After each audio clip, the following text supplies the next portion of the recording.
I've seen quite a few people who have been sharing their knitting hot takes, and I have to say your knitting hot takes are kind of lukewarm. So that's my knitting hot take, number one. Being a knitter doesn't make you a knitwear designer. Just like speaking a language doesn't make you a language teacher. And liking cooking doesn't make you a recipe developer. You can like knitting and not need to be a designer. Feels like everybody out here knits their first sweater and then starts their online account and then they're releasing a knitwear design. And that's the reason we have so much poor quality, watered down, bad knitting patterns floating around, is because people are cute, learn how to knit, and decide they're a designer. Social media has ruined the quality of knitting patterns because there's such an emphasis on aesthetics and sweaters that look cute or sweaters that look like you could have bought them at the store, that there is no pressure on designers to make patterns that are easy to follow. And I'm not talking about Scandi design where it's kind of hands-off. Hands-off patterns and poorly written patterns are two different things. I feel like there was such an emphasis back in the day, like 2009 and earlier, on interesting patterns, creative design, really unique constructions and stitch patterns. Today, everyone is making the same variation on a raglan sweater and their instructions are not even that good, but they look cute in the pictures, so everybody buys them. Knitting your first sweater doesn't make you a designer. Taking many years to hone your craft makes you a designer, I think. So we've got some bad quality stuff out there. Gauge swatches are not that bad.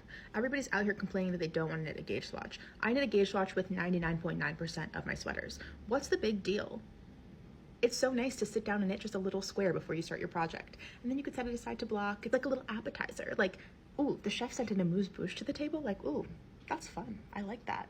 And then you can use that square if you run out of yarn at the end of your project and you're like, oh, almost at the end, you need a little extra yarn. Guess what? You have that swatch set aside. You're gonna be fine. Gauge swatches are great. There is such an emphasis online on continental knitting. Like, everybody's so into continental knitting, and you are all going out of your way to figure out a way to purl the Norwegian purl. Like, we're running circles around ourselves trying to make purling easier. Why don't you try English style knitting?